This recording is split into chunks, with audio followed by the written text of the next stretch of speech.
Hello! Today I'll be looking at the Makinon 135mm f2.8 prime lens. This is a lens that you can get on eBay for about $25 and adapt to use on any mirrorless camera. All you need to do is go to B&H Photo or Amazon and pick yourself up an adapter for, in this case, a PK mount to whatever your camera is. In my case, this is for a Sony E-mount. Makina Optical Company Limited was started in Japan about 1967, and according to stories, they started in a garage and used part-time housewives to do the assembly. Makina made lenses for OEM branding for Vivitar and Hanimex, and then they started selling lenses under their own names of Makinon and Makinon in 1974. There's some confusion because there was a German company using these same names before 1970, and I couldn't find if this was the same company, if one bought the other, if they moved, or what the deal was, but just know there's likely to be some that are German lenses from before this time.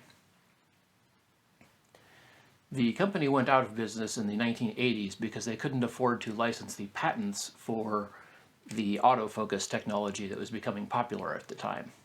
These are all manual focus lenses. The Makinon 28mm and the 28-85 zoom are well regarded by collectors, but this isn't one of them. The others are apparently solidly built, but they have a reputation for inconsistent quality and some alignment issues. Like I said, this one has a PK mount, and I just have an adapter that I can put on here, and then I can use this on my Sony mirrorless camera, if I can get it on there. And now this will work on my Sony. But you can get these adapters for Canon or Nikon or any camera out there that you're like. This lens has a minimum focus of 1.5 meters or about 5 feet.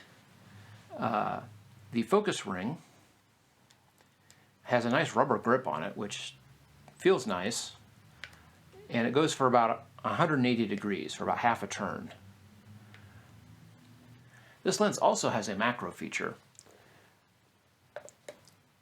The focus is down here on this ring, but if you focus here, there's a macro from 1 to 7, 1 to 5, and 1 to 4.5. The aperture has 8 blades and goes from f2.8 to f22 in single stop increments. This one sticks about, well, right now it's stuck completely. Pentax cameras have this feature where there's this little lever here that the camera can move to open the aperture wide open so that you can focus in full light and then close it back down to whatever f-stop you have it set to. This one sticks. That's probably just this particular lens. There are threads on the front for a 55mm filter. Now for the test charts.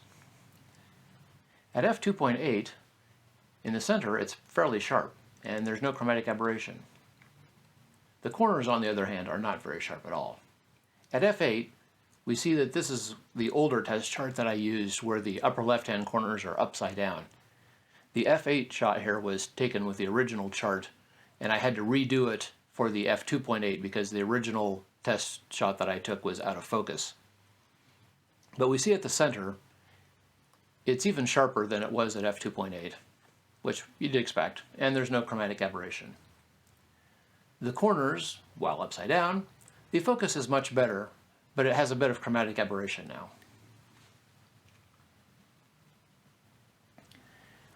Here are some sample photos.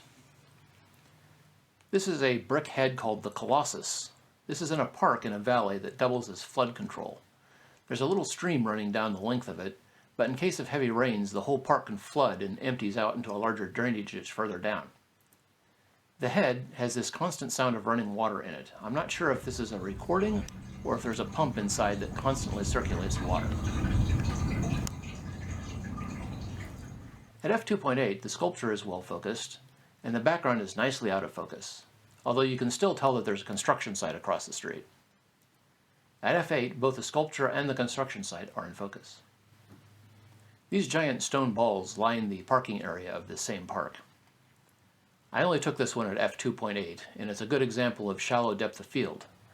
I think this could be a better shot if there wasn't a giant metal light pole in the background and the post for a 2-hour parking sign in the foreground, but I couldn't really get the angle that I wanted without them. Then I tried taking some macro shots with this lens. These are some flowers that had just come up. It's early spring in Nebraska, and there wasn't a whole lot out that I could take macro shots of. I took these at the 1 to 4.5 macro setting, and I took several pictures at different focus intervals and then focus stacked them in Photoshop. In conclusion, this is an okay lens. It's not great, but it's not horrible either. I found one on eBay for about $25, so they're not real expensive.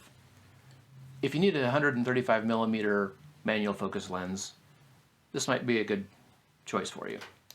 It also has the macro feature, which is kind of nice, and in fact, might be the best part of this lens, really.